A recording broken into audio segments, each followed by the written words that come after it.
Boa noite. Graça e paz, meus irmãos. Amém?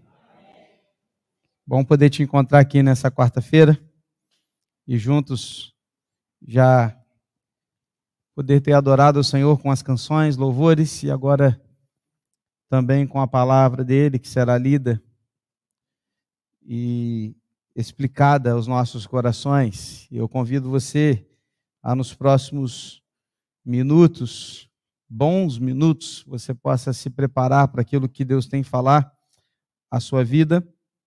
E eu tenho certeza que muito com esse estudo de hoje, eu tenho certeza que vai falar muito ao seu, como falou já ao meu coração.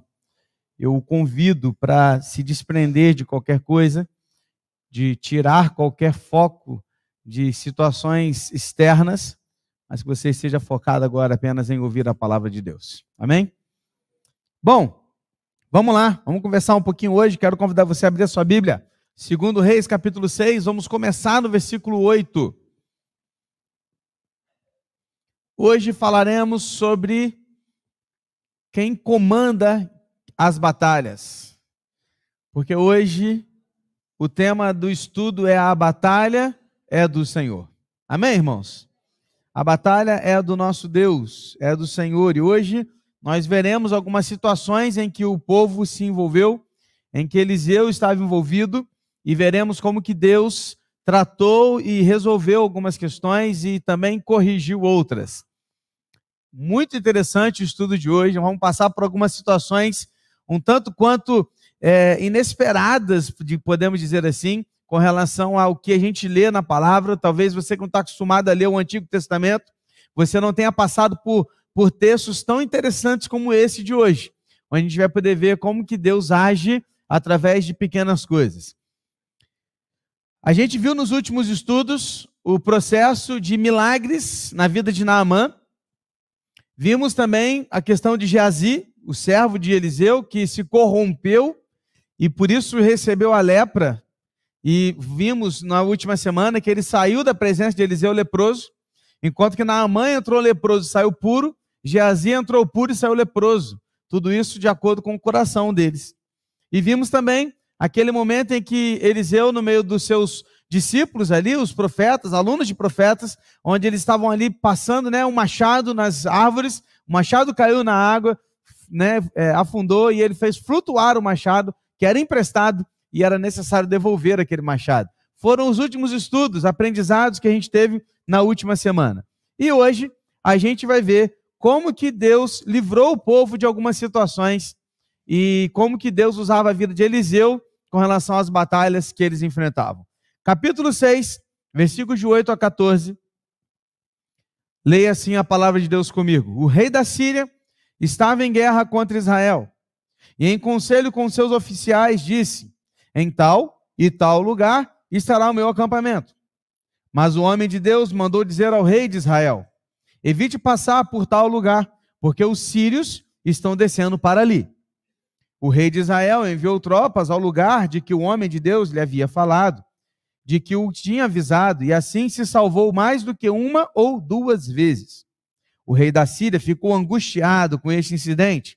Então chamou os seus servos e perguntou: vocês não vão me dizer quem dos nossos está do lado do rei de Israel? Um dos servos respondeu: ninguém, ó rei, meu senhor. Mas o profeta Eliseu, que está em Israel, conta ao rei de Israel as palavras que o Senhor fala no seu quarto de dormir. Então o rei disse: vão e descubram onde ele está, para que eu mande prendê-lo. E contaram ao rei: eis que ele está em Dotã. Então o rei enviou para lá cavalos, carros de guerra e um grande exército. Eles chegaram de noite e cercaram a cidade. Para um pouquinho aqui para a gente entender a situação. O que acontecia aqui, irmãos? Vamos lá, de novo. A situação aqui do povo de Israel. Lembrando que quando eu falo Israel, estou falando do reino dividido e estou falando do reino do norte, ok? Então nós estamos vendo aqui já no momento histórico de Israel, em que já há duas nações. Reino do sul se chama Judá, reino do norte se chama Israel. Reino do norte sempre teve reis que não fizeram o que Deus se agrada. Reino do norte, ele sempre foi um reino mais idólatra, mais ímpio, mais iníquo. Então o reino do norte sempre desrespeitou a presença do Senhor. Mesmo assim, Deus enviou para o reino do norte 2 grandes profetas em sequência, Elias e agora Eliseu. Eliseu está como um grande profeta no reino do norte. E aí vem a Síria, que é um reino vizinho de Israel, e o rei da Síria fala assim: vamos atacar Israel. Ok? Então pensa comigo, Israel está aqui quietinho e a Síria está aqui. E a Síria decide invadir Israel. Aí o rei da Síria, lá no quarto dele, somente com seus generais, num lugar privado, num lugar muito escondido, em que somente eles entravam ali no particular, ele combinava com seus generais: nós vamos ficar aqui, aqui e aqui. Beleza. Os generais saíam e colocavam seus acampamentos aqui, aqui e aqui, como planejado. Só que quando ele conversava aqui com esses generais, Eliseu recebia de Deus a revelação desses lugares. Aí Eliseu falava para o rei de Israel: ô rei, Jorão, eles vão estar aqui, aqui e aqui. Aí o que o rei de Israel fazia? Se preparava. Já colocava sua defesa aqui, aqui e aqui, e não eram pegos surpreendidos. E isso aconteceu não uma ou 2 vezes, mas várias vezes. Aí o rei sírio falou assim: bom, tem alguma coisa errada. Tem um X9, né? Tem um dedo duro, tem um traidor. Alguém entre nós está nos traindo. Porque quando eu converso num particular com os meus generais sobre locais específicos, estratégicos, privados, e ninguém sabe, e quando eu chego lá, ele já sabe o lugar que a gente está indo, logo, um desses generais é um X9. É um traidor. Então, naquele momento, o rei da Síria, ele chama os seus soldados, chama os seus melhores generais e fala assim: ó, o que está acontecendo? Quem de vocês está me traindo? Quem de vocês está com o rei de Israel? Aí nessa, um deles, ou todos eles juntos, né, vão falar assim: ô rei, nenhum de nós, rei. Mas lá em Israel tem um profeta. E ele fala para o rei de Israel tudo que o senhor fala no seu quarto. Então, quando o senhor conversa no seu quarto, o profeta fica sabendo. E ele conta para o rei de Israel. O rei de Israel se defende. Aí o rei sírio, ele vai falar assim: bom, então só tem um jeito de resolver essa parada. Qual que é o jeito? Eliminar Eliseu. Já que o problema é o profeta, vamos prender o profeta. Vamos pegar o profeta e possivelmente, lógico que estava na mente dele, matar o profeta. Eliminar Eliseu era a solução.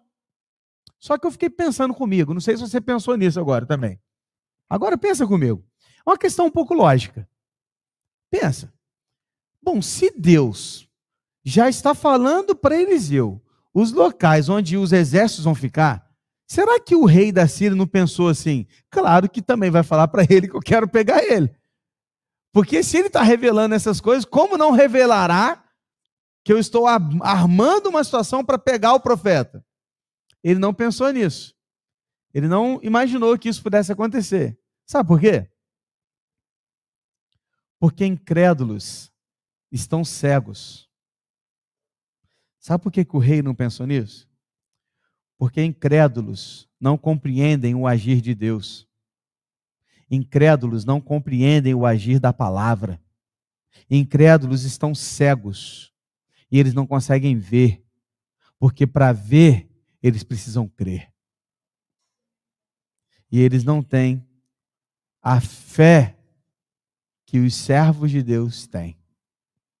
Por isso, o mundo está cego, achando que podem fazer algo contra Deus, achando que podem se levantar contra a igreja de Cristo. Coitados, eles não sabem a verdade, porque a verdade diz que se Deus é por nós, quem será contra nós? Mas os incrédulos não sabem disso. Sabe por quê? Porque eles estão cegos como o rei da Síria. Dotã ficava a uma distância de 20 quilômetros de Samaria. Então, onde estava Eliseu? Foi descoberto. Olha, descobrimos. A equipe lá da inteligência síria descobriu onde estava Eliseu. Eliseu está em Dotã. Dotã ficava numa distância de 20 quilômetros de Samaria. E aí talvez você também esteja se perguntando: pastor, por que Eliseu não está em Samaria? Porque, de novo, vamos lá, pensa comigo pela lógica, tá? Lógica humana, lógica humana. Qual normalmente é a cidade mais fortificada de um país? A capital. Aonde é geralmente num reino, principalmente, o lugar mais protegido? O palácio do rei. Então nós estamos falando de uma cidade que era muito protegida, que é Samaria. Samaria, tal qual Jerusalém, era murada. Ela tinha os muros que tinham proteção. Então, pela lógica humana, o profeta deveria estar em Samaria, porque em Samaria há mais proteção, porque em Samaria há mais segurança. Porém, queridos, essa é a lógica humana, mas não a lógica de Deus. Sabe por quê? Onde é o lugar mais seguro de se estar, irmãos? O lugar mais seguro de se estar é no centro da vontade de Deus. Pode ser no meio de uma guerra, mas se Deus te quer ali, esse é o lugar mais seguro. Por que ele estava lá? Porque ali era a vontade de Deus para ele. Sabe por quê, queridos? Porque com Deus é céu em qualquer lugar. Tem um hino do cantor cristão, 490. Ele tem uma letra linda. E a letra dele diz assim, olha: depois que Cristo me salvou, em céu o mundo se tornou. Até no meio do sofrer, é céu a Cristo conhecer. Bem pouco importa eu ir morar, em alto monte, à beira-mar, em casa ou gruta, boa ou ruim, com Cristo, ali é céu para mim. Ó, aleluia, sim é céu, fruir perdão que concedeu, em terra ou mar, seja onde for, é céu andar com o Senhor. Amém? Estar com Deus é o lugar mais seguro para se estar. Porque aonde quer que a gente esteja, é céu para nós. Porque Deus nos levou para um lugar seguro. Queridos, assim é viver no centro da vontade de Deus. Qual é o lugar mais seguro para você, meu irmão? Qual é o lugar mais seguro para mim? Qual é o lugar mais seguro para nós? O lugar mais seguro é a vontade de Deus. Aonde Deus quer que você esteja. Se você também está longe da vontade de Deus, você pode estar no lugar mais seguro da terra. Ali é um problema. Porque estar fora da vontade de Deus é um problema muito sério. Amém? O que o rei Ciro faz?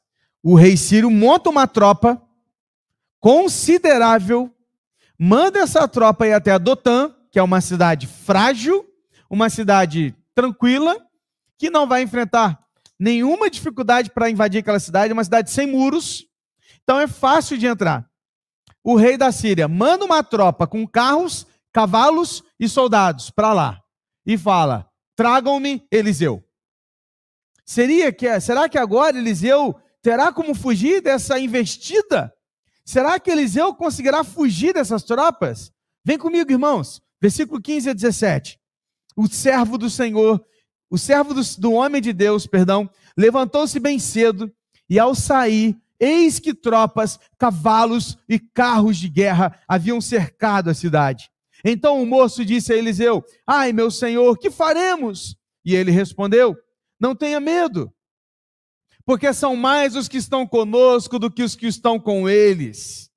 E Eliseu orou e disse: Senhor, peço-te que abras os olhos dele para que veja. E o Senhor abriu os olhos do moço, e ele viu que o monte estava cheio de cavalos e carros de fogo ao redor de Eliseu. Uau! Que cena! Eu sei você, mas quando eu leio isso aqui eu fico todo arrepiado. Irmãos, o servo de Eliseu, não mais Geazi, porque Geazi não está mais na história, Geazi agora leproso, saiu de cena. Agora Eliseu tinha um outro servo, um outro discípulo que caminhava com ele, o ajudava. Estavam juntos ali naquela casa. E logo bem cedo, bem de manhãzinha, aquele menino acordou, saiu bem cedo, e ao sair de casa bem cedo, ele se depara com uma cena muito complicada, muito difícil. Ele olha para cima e ele vê carros, cavalos, soldados, todos parados, cercando a sua casa. Imagine você, querido. Imagine você numa situação como essa. Imagine você acordar cedo, abrir a porta da sua casa, estar rodeado de soldados de guerra, todos apontando armas para a sua direção. E lá estava aquele menino. Na mesma hora, ele fez o que você e eu faríamos. Gol, já viu o Macaulay Culkin quando aquele filme Esqueceram de Mim? Olha como é que eu tô ficando velho, né? Ele coloca aquela cena assim, viu? Aquela cena, então assim, saiu correndo, desesperado. Voltou para Eliseu e falou assim, Eliseu, o que vamos fazer? Tem soldados lá fora, carros, cavalos, está tudo ruim lá fora. Queridos, para e pensa comigo. Porque geralmente, quando a gente está numa situação difícil, ou alguém que a gente ama está numa situação difícil, a gente pede a Deus para que Deus dê força para essa pessoa, para que Deus tranquilize o seu coração. Já viu? Não é assim que a gente ora? Vou orar para que Deus te dê paz, te dê tranquilidade, te passar por esse momento difícil. Vou orar para que Deus dê força. Eliseu não pediu força para aquele menino. Eliseu não pediu tranquilidade. Eliseu pediu uma coisa para Deus. Deus, que ele veja. Abra os olhos dele, Senhor, para ele ver. Sabe, queridos, o que eu aprendo aqui? Eu aprendo aqui que a fé nos permite ver o exército invisível de Deus em nosso favor. É a fé que nos permite ver o exército de Deus que está ao nosso lado, os seus anjos acampados ao nosso redor. Quem vê isso? Somente os servos de Deus, que enxergam pela fé. Olha que coisa maravilhosa. Eliseu pediu para que aquele menino pudesse ver o invisível, para que ele pudesse enxergar além do que os olhos podem ver, para que ele pudesse ver além do físico e enxergasse o que acontece no espiritual. Porque talvez você possa estar muito preocupado com o que acontece no mundo físico, enquanto que o Senhor nos ensinou a lutar uma batalha espiritual. Porque a nossa luta não é contra carne ou anjo, ou homens, ou sangue, mas contra principados e potestades. Há uma guerra travada e essa guerra não é na carne, essa guerra é no espírito. Peça a Deus para abrir os seus olhos, para que pela fé você enxergue o que está acontecendo no mundo espiritual. Ele viu um exército. Agora eu fico imaginando aquele menino vendo essa coisa. Menino no sentido figurado, devia ser um jovem, né? Imagina aquele jovem olhando para cima e agora enxergando com os olhos da fé. Ele viu o exército sírio, mas do lado dele, do lado de Eliseu, ele viu um exército de cavalos e carros de fogo. Não à toa Eliseu disse que aquele que estava do lado dele era mais poderoso, mais forte, maior do que aquele que estava contra ele. Porque se Deus é por nós, quem será contra nós, irmãos? Pastor, por que Deus não faz as pessoas verem logo esse mundo espiritual? Talvez assim muitos passarão a crer. Por que Deus já não mostra para todo mundo isso? Querido, primeiro, porque o cristão vive por fé e não por vista. Se é preciso ver para crer, não é fé. E a salvação é pela fé. Seguir a Deus porque você viu um poder dele não é o mesmo que se render a Deus por amor e gratidão. É pela fé. Sabe por que Deus não faz você enxergar as coisas assim? Porque Ele não quer que você o siga apenas porque você viu o que Ele pode fazer. Ele quer que você creia e saiba no poder que Ele tem. Sem que você veja, apenas creia. Bem-aventurado aqueles que creram e não viram. Porque estes realmente estão olhando pela fé. Você está olhando a vida pela fé? Ou você está olhando a vida apenas por este mundo? Você consegue enxergar a vida e pedir a Deus que te mostre a verdade que está por trás de todas as coisas? Porque, queridos, hoje nós estamos vivendo uma luta espiritual. Hoje há uma batalha espiritual acontecendo. E ela não vai parar. E digo mais, ela não vai parar nem se A ou B ganhar a eleição, não, tá? Ela vai continuar. Porque isso é muito além do Brasil e eleições brasileiras, querido. Muito além. Isso é uma questão de profecia bíblica. E digo para você uma coisa, e não, Jesus está por voltar, queridos. E as coisas estão muito claras e nítidas para nós, só não enxerga quem não quer. Por isso, peça a Deus para abrir os seus olhos pela fé. Aquele homem viu então aqueles soldados. E aí então, agora você está pensando assim, poxa, agora o texto vai falar que Eliseu arrebentou com eles, né? Agora, não sei você, mas antes de ler o resto do capítulo, eu já imagino uma leitura assim, e Eliseu apenas olhou para eles, levantou a mão, e os cavalos de fogo foram e mataram todos o exército, e os cavalos de fogo pegaram todos eles, né? Já imagina assim? Cara, Eliseu fez subir um machado, né? Mandou uma ursa, acabou com uns garotos lá que estavam zoando dele ser careca, né? Não, agora, meu irmão, ele vai só fazer assim, ó, só piscar o olho. No piscar de olho, os cavalos de guerra de fogo vão arrebentar com todo mundo, não é isso? Será? Vem comigo. 18 a 21. E quando os sírios desceram contra ele, Eliseu orou ao Senhor e disse: Peço-te que firas esta gente de cegueira. Ele os feriu de cegueira, conforme a palavra de Eliseu. Então Eliseu lhes disse: Não é este o caminho, nem esta cidade. Sigam-me, e eu os guiarei ao homem que vocês estão procurando. E os guiou até a cidade de Samaria. Quando eles chegaram a Samaria, Eliseu disse: Ó Senhor, abre os olhos desses homens para que vejam. E o Senhor abriu os olhos deles e viram. E eis que estavam dentro de Samaria. Quando o rei de Israel os viu, perguntou a Eliseu: Meu pai, devo matá-los? Devo matá-los? Calma. E Eliseu então foi, o que ele fez? Olha que legal.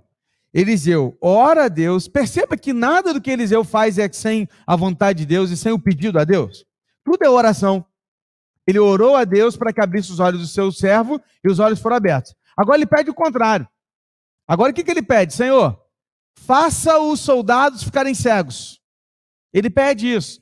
E Deus faz com que aqueles homens percam a visão. O que Eliseu faz? Ele tinha um plano muito melhor que simplesmente piscar os olhos e os cavalos de fogo todos matarem aqueles soldados.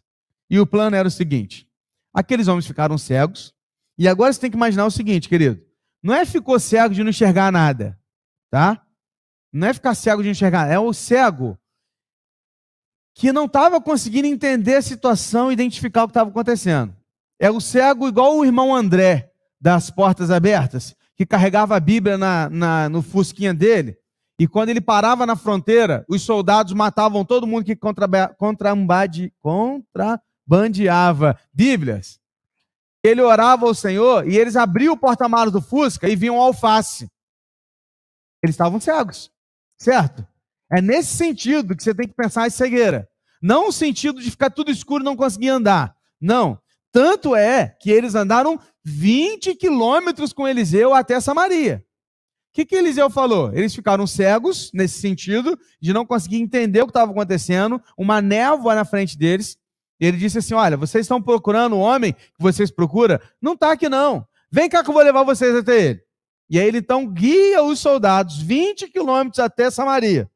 Um cego não andaria facilmente 20 quilômetros, ok?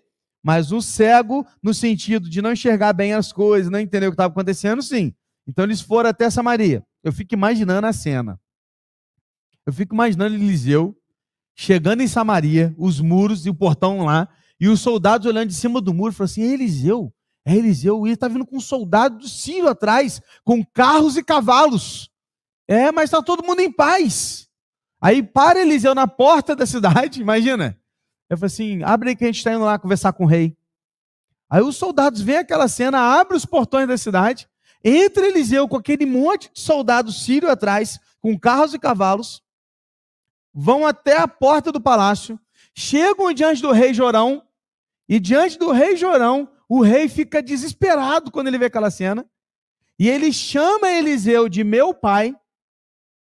Meu pai, ele está falando com Eliseu. Por que é chamado de meu pai, pastor? Porque é uma expressão carinhosa, gentil, de se tratar um senhor, um líder. Então não é que ele era o pai físico, né? Fisiológico, não é essa a ideia. A ideia é que é de um pai no sentido de líder, de respeito para com ele. Então ele o convoca e fala: meu pai, o respeitando de forma carinhosa. e pergunta para Eliseu: devo matá-los? Devo matá-los? Jorão já com a mão na espada, doido para cortar a cabeça dos soldados. E a pergunta dele é: devo matá-los? Aí Eliseu responde assim, 22 e 23. Ele respondeu: não os mate.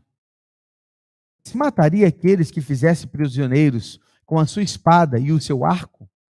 Ordena que lhes deem pão e água, para que comam, bebam e voltem para o seu senhor. Então o rei ofereceu-lhes um grande banquete, e comeram e beberam. Ele os despediu, e eles voltaram para o seu senhor. E da parte da Síria não houve mais investidas na terra de Israel. Deus resolve as coisas. Chegaram lá, e o rei perguntando, posso matá-los? A questão aqui de Eliseu questionar é o seguinte: Eliseu está dizendo assim para ele em outras palavras: você mata quem você luta contra. A questão de matar aqui é só na situação de guerra. Há uma guerra aqui? É mais ou menos isso em outras palavras. Não há uma guerra aqui. Eu não estou trazendo guerreiros, eu estou trazendo convidados. Eles estão lutando contra nós. Você não mata alguém que você não lutou contra. Eles são convidados. E aí, meu irmão, você precisa entender uma coisa da cultura deles muito interessante. Presta atenção.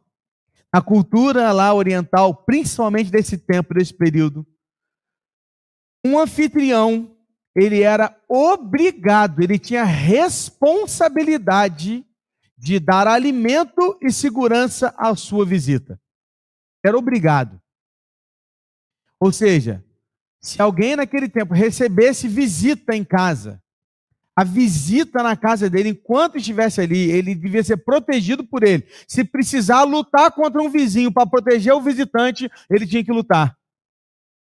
Há uma segurança aqui. E quando você come com alguém, você faz aliança com aquela pessoa. Quando você come com alguém, principalmente naquele período, você come com alguém que se faz amigo seu. Preparas uma mesa perante mim na presença dos meus inimigos. Lembra desse salmo? A ideia aqui é: Senhor, resolva o problema entre eu e os meus inimigos. Nós queremos ter relacionamento, quero ter relacionamento com eles. A ideia aqui é essa. Então, quando Eliseu fala, eles são nossos convidados, tem pão e água para eles. O rei entendeu a parada, não é o mais espiritual de todos, mas nesse momento ele foi espiritual. Ao invés de dar apenas pão e água, ele preparou um banquete para os soldados. Deu-lhes um banquete. Foram muito bem tratados como visitantes. E Eliseu os abateu com a sua bondade. Voltaram para casa alimentados. Chegaram ao rei da Síria. E diz o texto que por aquele período não houve mais guerra entre a Síria e Israel. O que eu aprendo aqui, queridos? Sabe o que eu aprendo aqui? O nosso Deus vence as batalhas como quer, seja com a espada ou seja com o banquete. Ele vence do jeito que ele quer. Porque Deus age de acordo com a vontade dele. Às vezes nós não entendemos o porquê das coisas. Às vezes nós não entendemos a maneira de Deus agir nas nossas vidas. Às vezes a gente pede algo a Deus na expectativa de que Deus responda de acordo com a minha expectativa. E Deus responde de outro jeito, porque a maneira de Deus agir não é como a nossa. Olha o que a gente está vendo até aqui, irmãos. Maneiras diferentes de enxergar as coisas. Enquanto o povo está vendo um exército, e Deus está mostrando um exército de fogo. Enquanto eles estavam cegos, os outros estavam vendo, e assim vice-versa. Ou seja, Deus resolveu o problema não pela espada, mas pelo banquete. Deus resolve todas as coisas no tempo dele, a maneira dele, o método dele. O método dele não é o nosso. E o método de Deus serve para cumprir os seus propósitos. E a glória sempre será de Deus. Porque Eliseu não tomou nenhuma atitude sem antes consultar a Deus. A batalha é do Senhor. Uma coisa é certa: Deus sempre vence. Ele sempre vence. Ele sempre está no controle. Por mais que você não entenda, não acredite, não perceba, Deus está no controle. Ele vence as batalhas do jeito dele. Jesus está na cruz. Todos estavam dizendo, Jesus perdeu. Na cruz estava, todos olhavam para aquilo e diziam, acabou. A esperança se foi. Na verdade, ali que começava tudo. Todo mundo achava uma coisa, Deus estava vencendo a sua maneira. Cuidado. Achar às vezes que Deus não está resolvendo as suas coisas. Ele está. A maneira dele agir é diferente da sua. Ele não faz para te agradar. Ele faz para a glória dele. Lembre-se disso. Amém? E o texto continua. Olha só como é que as coisas mudam de um versículo para o outro. 24 para 25 vai dizer assim: depois disso, Ben-Hadad, rei da Síria, ajuntou todo o seu exército, foi e sitiou a cidade de Samaria. Houve grande fome em Samaria. Eis que a sitiaram a ponto de se vender a cabeça de um jumento por 80 moedas de prata e um pouco de esterco de pomba por 5 moedas de prata. Para tudo, irmãos. Olha que situação. Pastor, mas a Síria não ficou em paz? Ficou em paz por um período, querido. Porque a paz, ela é por períodos. A única paz que dura eternamente é a do Senhor. E a paz aqui da Síria durou pouco tempo. De repente o rei falou assim, não, precisamos de novo levantar, vamos lá mostrar para Israel quem que manda aqui. Aí eles vão para Samaria. O que eles fazem? Samaria é uma cidade cercada de muros. Eles cercam a cidade de Samaria completamente. Todos os soldados de Ben-Hadad ali cercam a cidade. Ou seja, ninguém entra, ninguém sai. Queridos, as plantações, o cuidado com animais não eram feitos dentro da cidade, eram feitos fora da cidade, fora dos muros. Agora você se imagina preso dentro de uma cidade cercada, sitiada, onde você não poderia sair para pegar alimentos, cuidar de animais, pegar as suas plantações, nada, nada, nada. O tempo vai passando, vai passando, vai passando, e o que começa a acontecer? O abastecimento de comida baixa, acaba. Não havia mais comida, havia fome. Eles estavam num momento de muita fome. A situação era tão complicada, queridos, que naquele momento o povo sofria com a fome e com a guerra. Por quê? O povo de Israel era um povo incrédulo, era um povo ímpio, era um povo idólatra, vivia uma vida completamente distante de Deus. E os seus reis nunca levaram o seu povo a agradar a Deus. Inclusive o atual aqui do texto de Orão nunca levou o seu povo a adorar a Deus. E sabe o que acontece? Um povo que vive debaixo da iniquidade traz para si julgamento de Deus. Um povo que vive debaixo do pecado, da iniquidade, da idolatria, está trazendo para si julgamento de Deus. E era isso que acontecia. Porque, queridos, era o povo de Deus. Israel precisava se voltar para Deus, só que não se voltava. Chegou numa situação tão cruel, que eles passavam a comercializar na praça pública lá uma cabeça de jumento por 80 moedas de prata, ou 1 quilo de prata, talvez na sua versão esteja 1 quilo de prata. E esterco de pombo, é isso mesmo que você está ouvindo? Eles comercializavam cocô de pombo para ser farinha. Você está entendendo a parada? E isso era comercializado com 5 moedas de prata ou 60 gramas de prata. Você tem uma ideia, É claro que não dá para fazer essa conta assim tão direto igual eu fiz. É só para você ter uma ideia, tá? Só para você ter uma ideia. Se hoje a gente considerar o quilo da prata, era como se nós estivéssemos comprando uma cabeça de jumento por R$3.500. Está entendendo? Tem moral de comer uma cabeça de jumento? Cara, eu não como nem pé de galinha, mané. Vou comer cabeça de jumento. A irmã Laura não gostou, não. Cabeça de jumento, gente. Rapaz, pior. Pior que o jumento para o judeu era um animal impuro.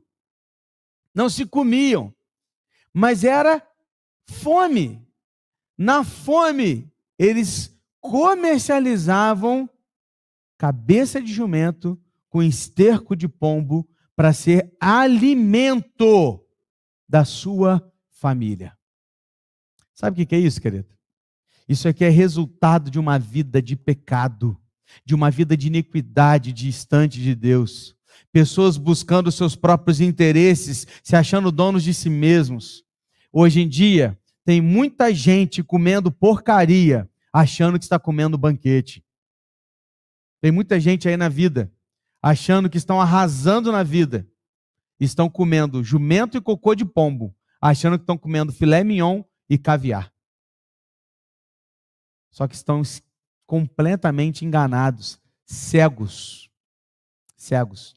Sabe quem são esses? Aqueles que estão enfiados numa vida de pecado distante de Deus, achando que sabe de todas as coisas, que ser ateu é legal, que fugir de Deus é bom, que eu faço o que eu quiser da minha vida e que ninguém tem nada a ver comigo e que o negócio é ser feliz e o que é importante é a minha alegria e vivendo por aí doidado de qualquer jeito. Sabe o que eles estão fazendo? Comendo jumento e cocô de pombo.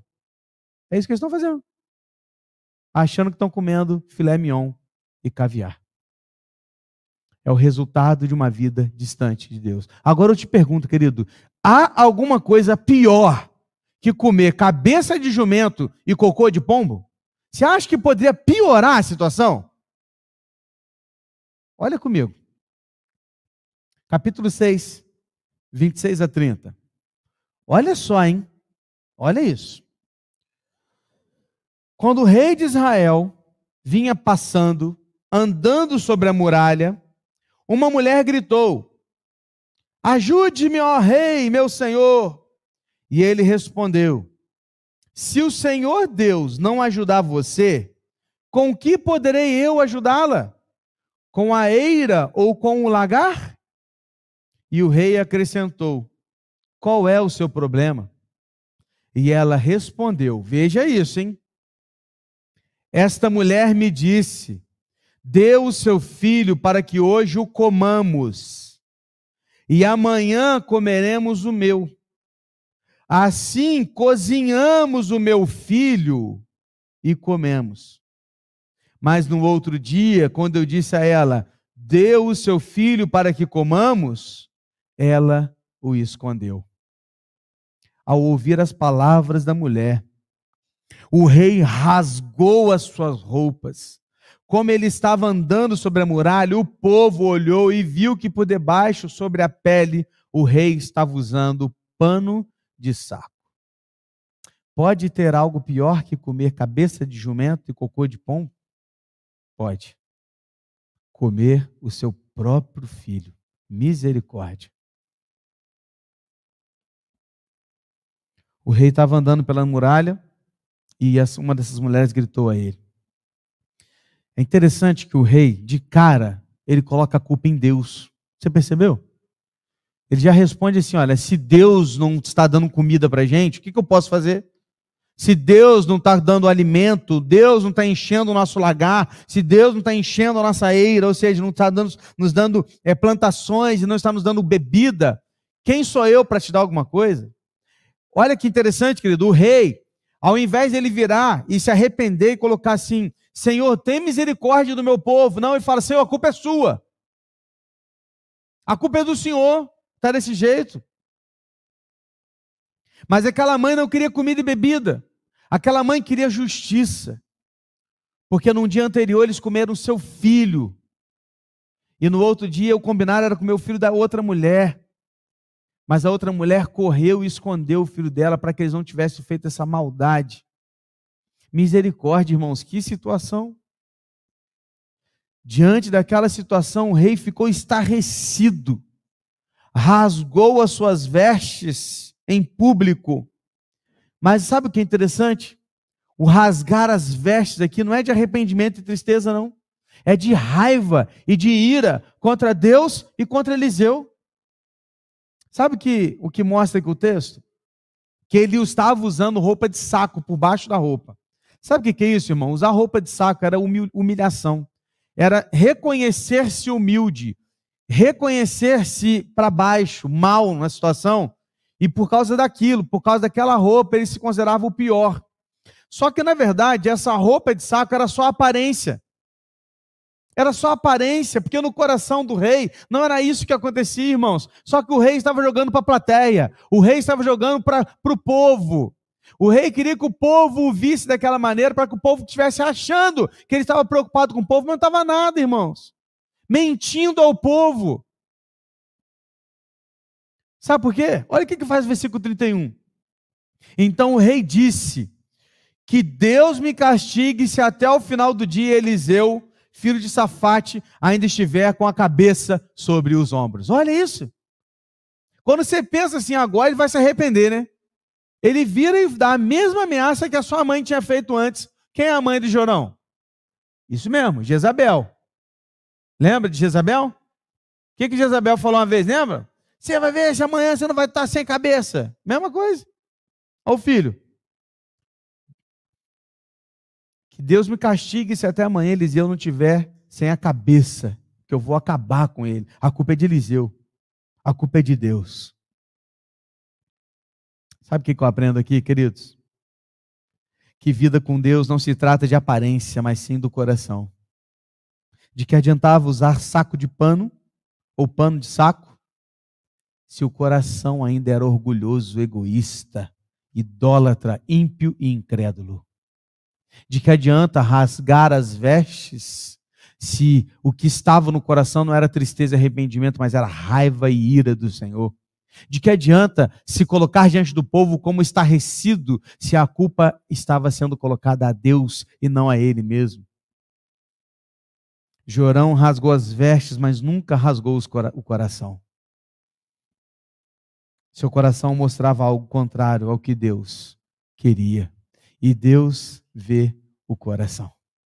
Querido, não adianta levantar as mãos, chorar, cantar forte, se por dentro o seu coração não adora. Não adianta dar, entregar e devolver os dízimos, as ofertas ao Senhor, se no seu coração o seu desejo era usar aquele dinheiro para outra coisa. Não basta parecer crente, se no seu interior você não crê em Deus. Não adianta dizer que crê em Cristo, se você vive como ele nunca tivesse existido. Não adianta, porque Deus não está olhando a sua aparência. Deus olha o coração. Como está o seu coração hoje diante de Deus? Me dá arrepios quando eu leio Isaías e ele dizendo ao povo assim: vocês me adoram com seus lábios, mas o seu coração está longe de mim.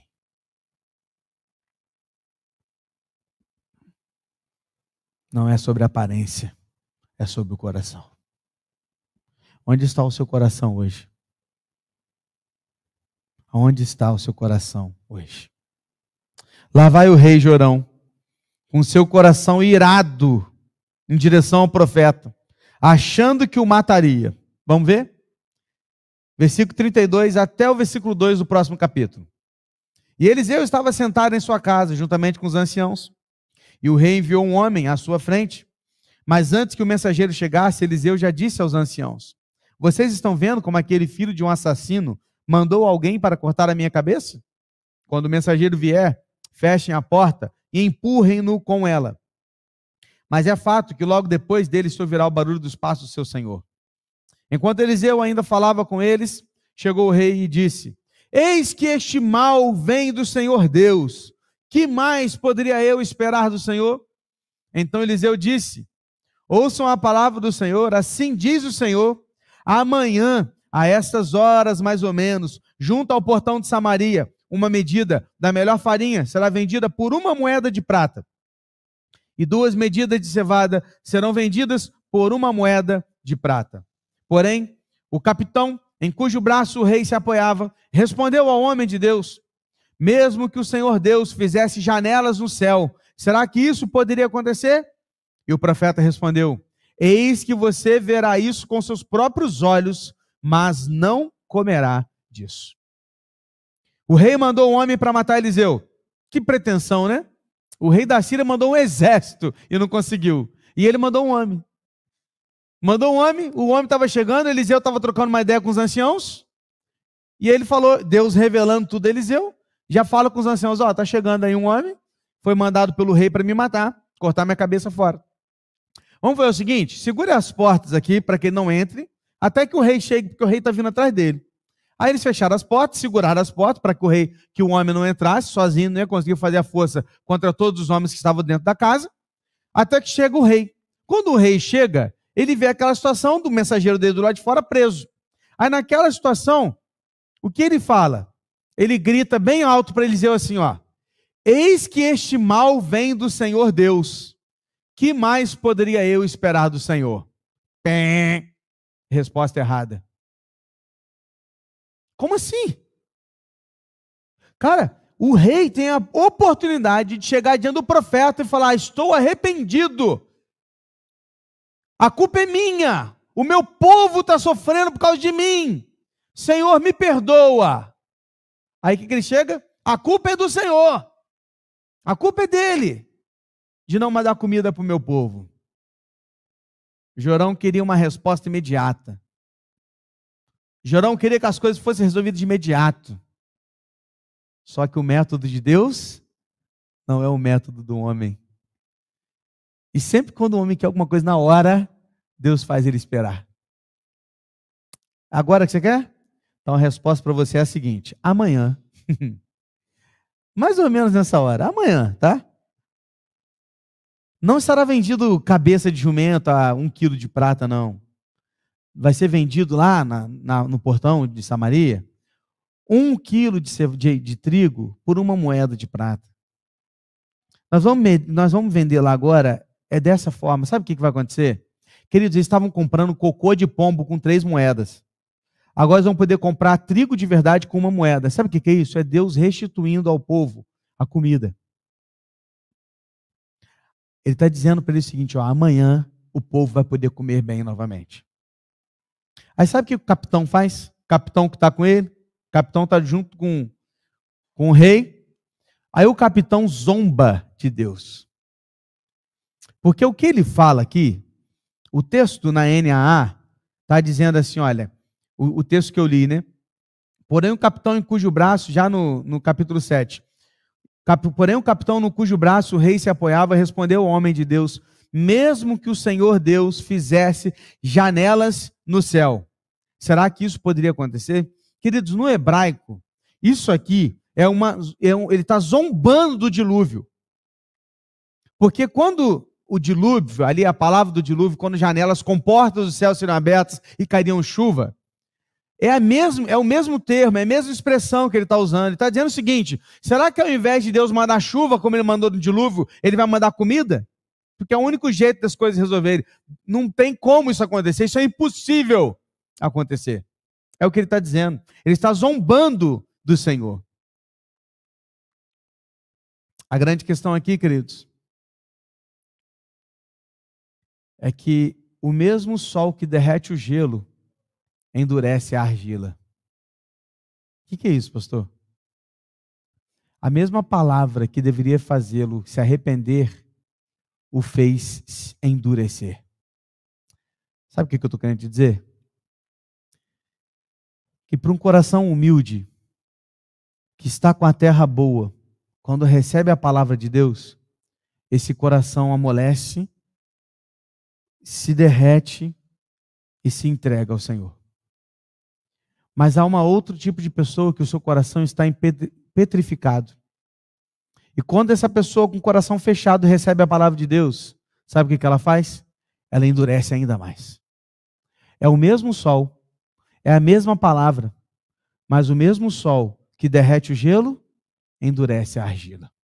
Para aqueles que são ímpios, infiéis, incrédulos e iníquos, quanto mais a palavra de Deus é pregada, mais endurece o coração. Para aqueles que pertencem ao Senhor e estão arrependidos e confessam os seus pecados diante de Deus, quanto mais a palavra de Deus é pregada, mais ele se derrete em entrega a Deus. A pergunta é: como está o seu coração hoje? Pronto para ser derretido pela palavra do Senhor? Ou para ser petrificado pela mesma palavra do Senhor? Qual é o resultado da pregação da palavra na sua vida? Como você tem reagido diante da palavra pregada ao seu coração? o que Deus está fazendo com aquilo que você está deixando e permitindo o agir de Deus na sua vida. Qual tem sido a sua resposta para o Senhor? Mas como será isso, pastor? Como assim na manhã seguinte o povo vai ter alimento e o capitão vai ver, mas não vai comer? Como vai ser esse negócio? Não perca o próximo capítulo, para você não perder a sequência no próximo episódio. Amém? Hoje é aquele episódio da série que fica assim, continua. Vai ter continuidade semana que vem. Feche seus olhos. Peça ao Senhor para acalmar o seu coração e fazê-lo ver. Peça ao Senhor para que você enxergue pela fé. Peça ao Senhor para que o seu coração esteja pronto para ser amolecido pela palavra de Deus. Peça ao Senhor, querido, para que você não seja como o rei Jorão, que coloca a culpa em Deus de tudo que acontece de errado na sua vida. Peça ao Senhor para que você não seja como Jorão. Até o tropeçar na rua, a culpa é de Deus. Mas peça para ser como Eliseu. E antes de tomar qualquer decisão, pergunta ao Senhor. Recebe a revelação do Pai. Depois agir. Ele sabe que o nosso Deus está no controle de todas as coisas. Porque a batalha é do Senhor. Olha, Senhor. Pai, nós estamos diante de Ti, diante da Tua palavra. Pedimos ao Senhor que em nome de Jesus nos ajude. Queremos ver, Pai. Faça-nos enxergar pela fé. Faça-nos enxergar aquilo que é a batalha espiritual que acontece todos os dias. Faça-nos enxergar como o Senhor age. Faça-nos nos submeter aos métodos do Senhor e não aos nossos. Perdoa-nos, Deus, porque tantas vezes o colocamos numa caixinha e queremos que o Senhor haja exatamente de acordo com a nossa caixinha. Mas nos esquecemos que o Senhor age de acordo com a sua palavra, de acordo com o seu propósito, de acordo com os seus métodos, para a tua glória. E tudo está no controle das tuas mãos. Ajuda-nos a compreender a tua voz. Ajuda-nos a amolecer o coração quando a palavra for ensinada, explicada e aplicada. Para que ao voltar para casa, a gente não volte com o coração petrificado, mas nos voltemos com o coração amolecidos.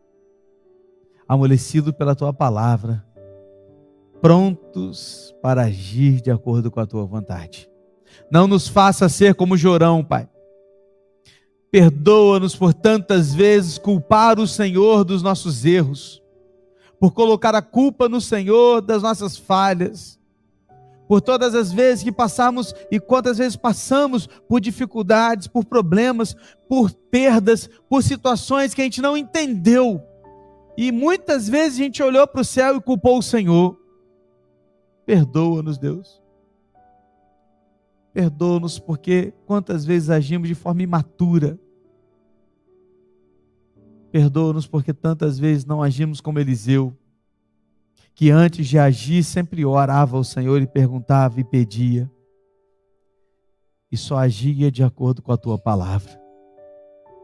Faça-nos mais Eliseus e faça-nos menos Jorão, para que sejamos mais gratos, mais felizes e também abençoados pelo Senhor.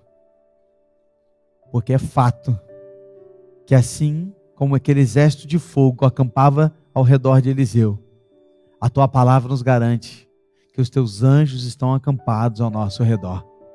E embora o inimigo esteja bradando como um leão ao derredor, ele não pode nos tragar, porque o Senhor nos protege.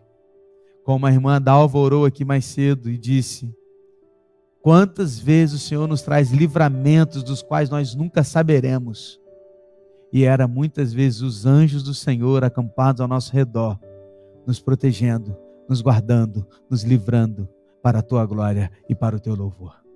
Obrigado por isso. É o que nós clamamos, é o que oramos, em nome de Jesus. E agora que o amor de Deus, o Pai, que a graça salvadora do nosso Senhor e Salvador Jesus Cristo, que a comunhão e a consolação do Santo Espírito de Deus, e seja com todo o povo de Deus espalhado na face da terra, mas em particular com o teu povo aqui neste lugar, agora e para todo sempre. Amém, Senhor. Que Deus abençoe a sua vida. Estamos encerrando o culto dessa noite. Vamos com Deus.